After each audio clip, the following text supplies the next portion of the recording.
July 1945, Alamogordo, New Mexico.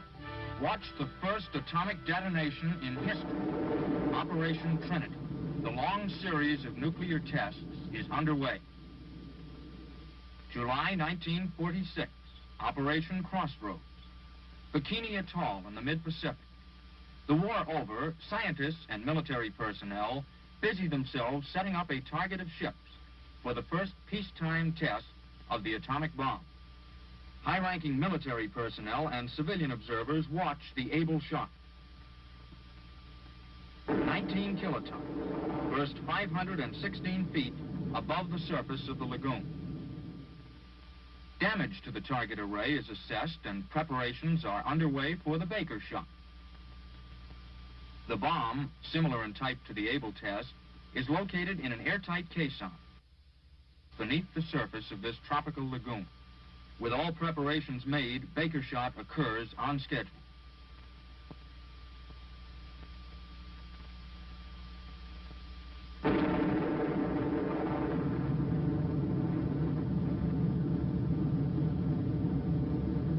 Many impressive and startling effects are observed on this shot, including the first appearance of a base surge, seen here enveloping the target ships.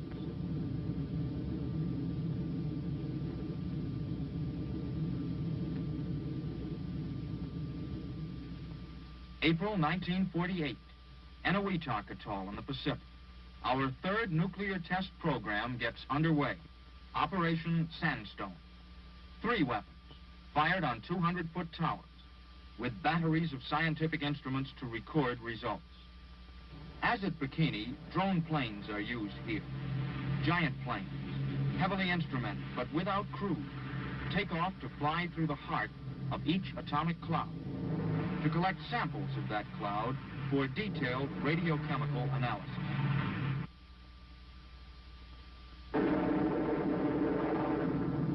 Three times the sound and fury of atomic detonations shatter the Pacific dawn. 3 times a scientific laboratory is created to study previously unattainable effects of high temperatures and pressures.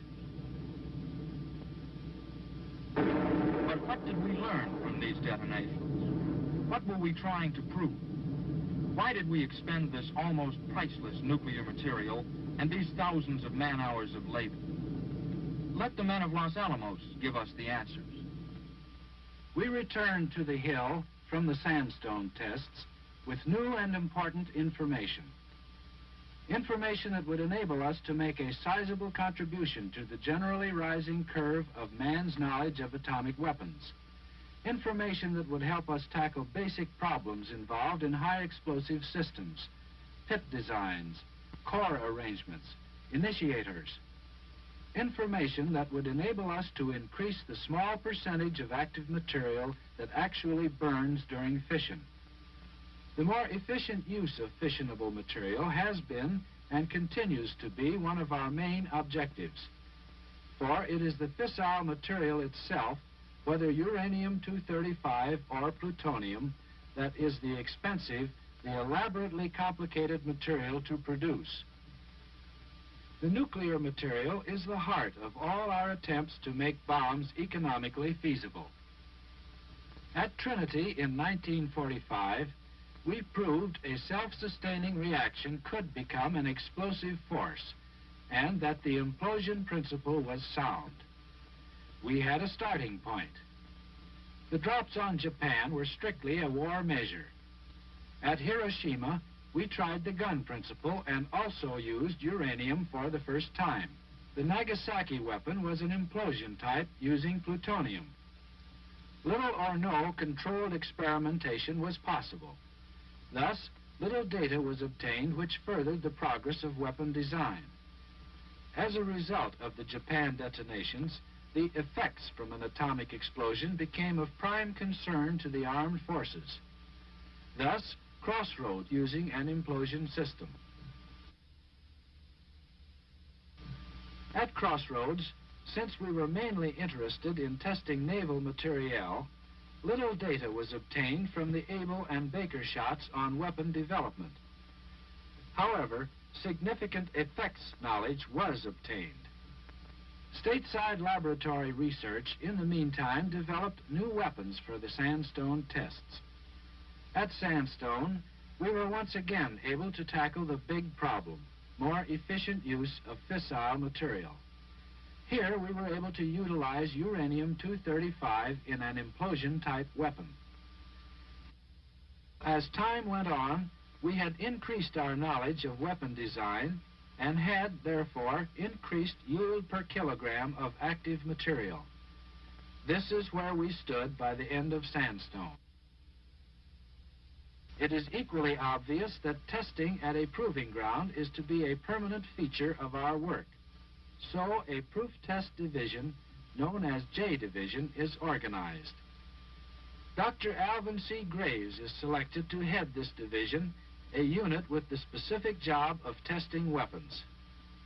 By autumn of '48, a test program is framed.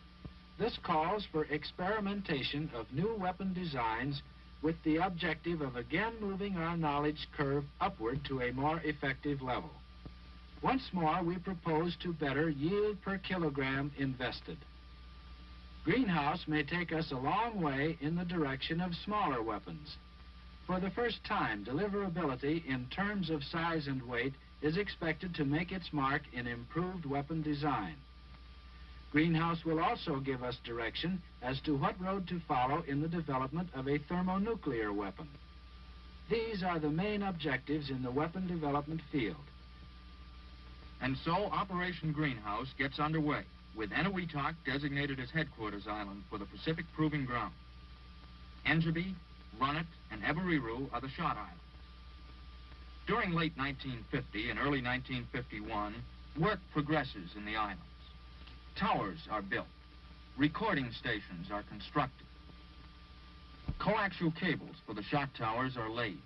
Myriads of instruments and intricate wiring hookups are checked and double-checked.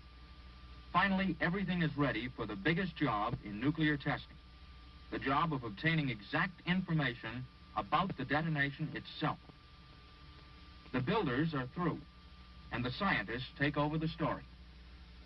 Those of us from the scientific task group are here essentially to confirm or disprove theoretical calculations, to learn what is not always possible to prove in a conventional laboratory.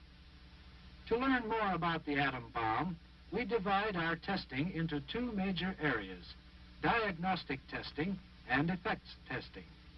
More specifically, diagnostic tests are an extensive examination of the phenomena occurring during the initial phases of the explosion. Effects tests study the external manifestations of the explosion, the effects of the weapon. To gain an intimate understanding of interior weapon behavior, three kinds of diagnostic measurements are made. These are the time it takes to start the nuclear reaction, transit time; the rate at which the chain reaction multiplies, alpha measurement; and measurements of the total energy released in the nuclear reaction, yield. Most of the diagnostic data is available only during the early microseconds of the nuclear reaction, and extensive instrumentation is required for each detonation. Transit time data, which gives information on the HE system, is cabled down to a recording station and measured by sweep oscilloscopes. Transit time instruments are wired into the same circuit that triggers the detonators of the weapon. Because they are activated by the same impulse, they can literally measure the duration of the implosion, or the time necessary to condense the nuclear material to criticality. Transit time is the interval, then, between the impulse and the appearance of the first gamma ray, which signals the beginning of the fission process.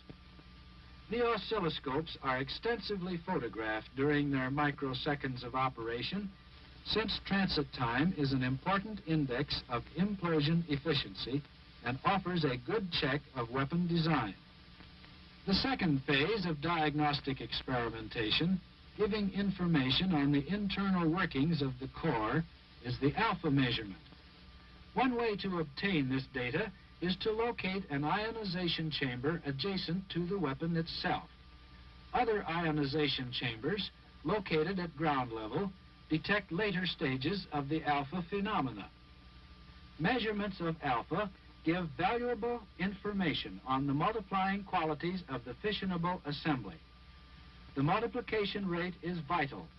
It tells us of the growth of fissions in a given length of time. If we are to have more efficient atomic weapons, we must increase the rate at which fissions multiply. As radiations from the fissions are detected, a signal is sent down the coaxial cable to a recording station. The rate of increase of signal strength is recorded by some of the fastest recording equipment in existence today. In addition to the transit time and alpha diagnostic experiments, we have several methods of detecting the success of new weapon designs in terms of yield. Yield is the determination of the total energy released by the nuclear material undergoing fission. This energy is usually expressed in kilotons. 1 kiloton being the force released in 1,000 tons of high explosive. One means of measuring yield is to attach filter traps to drone aircraft and send them into the core of the atomic cloud immediately after the blast. Nuclear ashes or samples of the residue material saturating the cloud are collected in the traps for radiochemical analysis to determine the total number of fissions that have occurred. Since we know the yield per fission and measure the total number of fissions, the yield of the bomb can be computed. The SNAP sampler, a device new to atomic testing, is another way of collecting debris for radiochemical analysis. Samplers of the air type and samplers of the ground type are arranged in a semicircle close to the base of the tower. In addition to these methods of collecting samples of fission fragments, Greenhouse will test rockets for the first time to see if they are practical as sample collectors. The rockets will be fired just prior to shot time. They will travel in a long arc and pass through the cloud at approximately 5,000 feet. It is hoped that on the pass-through, they will collect samples in much the same way as drone aircraft. Another measure of yield is made with high-speed still and motion picture cameras, which record the rate of growth of the fireball. The more energy developed in the reaction, the faster it expands. To repeat, the diagnostic experiments are concerned with the behavior and phenomena of the weapon itself. Shot number 1, dog. The objectives of the test of the Howe weapon were to prove a weapon of higher yield and efficiency than currently stockpiled. The predicted increase of efficiency made possible by the Type D pit was confirmed. Shot number 2, easy. The objective of the test was to prove a lighter and smaller weapon with acceptable efficiency. The feasibility of obtaining acceptable efficiencies with lighter and smaller weapons was confirmed, and thereby future weapons design was advanced. Shot number 3, George. A step was taken along the path to thermonuclear weapons by the achievement of a fusion reaction.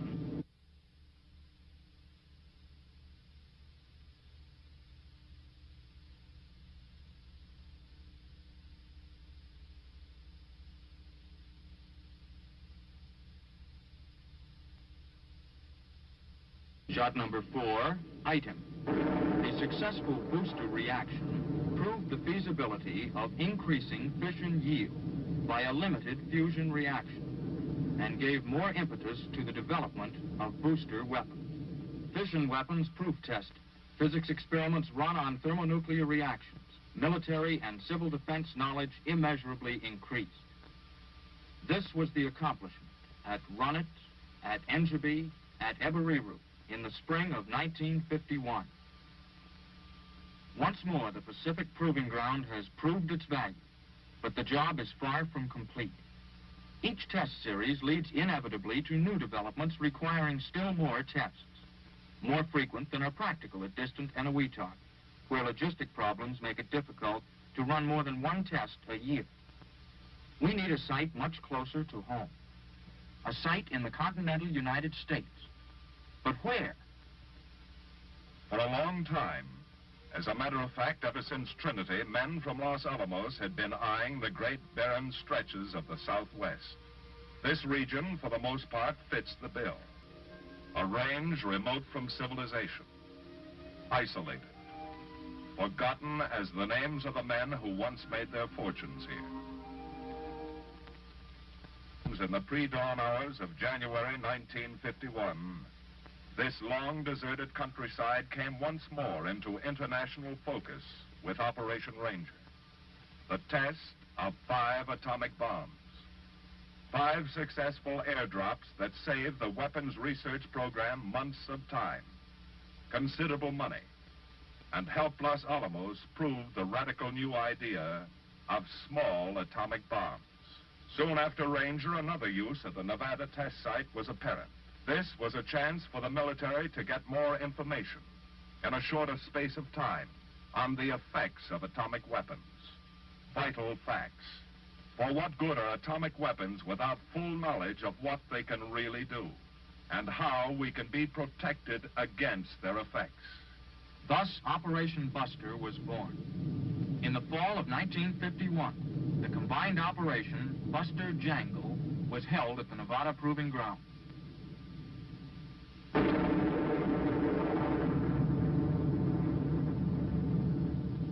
Five weapons in Operation Buster. 1 on a 100-foot tower and 4 air drums.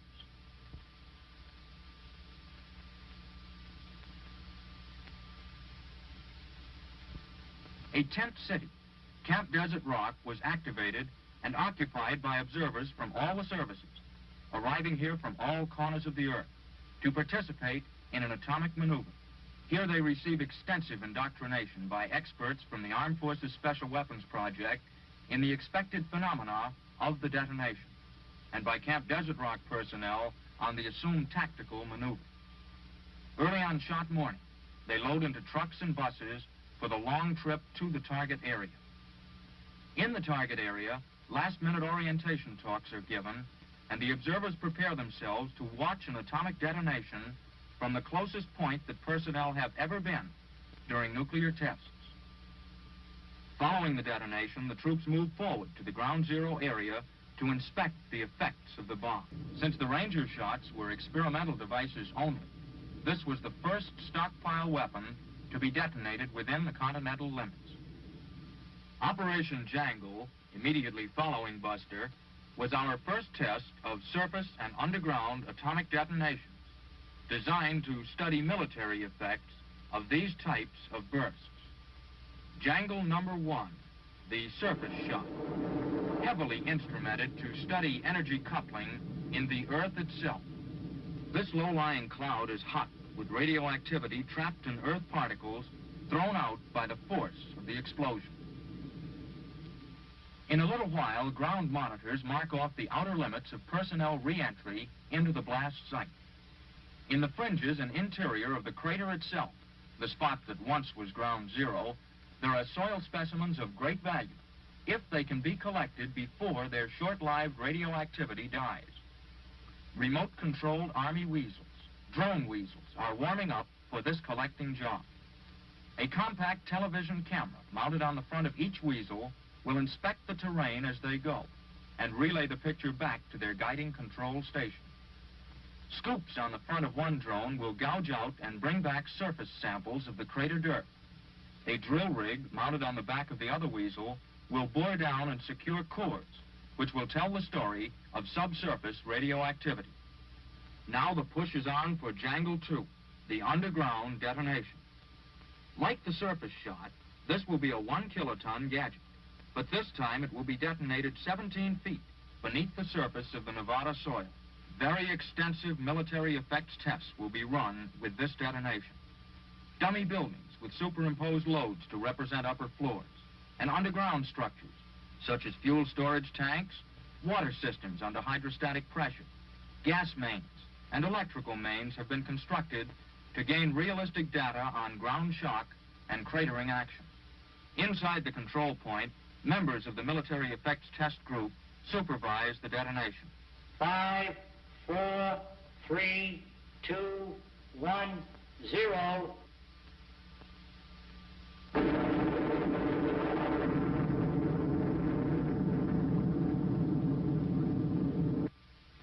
After the detonation, test structures are studied, and the many scientific and military personnel involved return to their home bases to evaluate the results of the operation.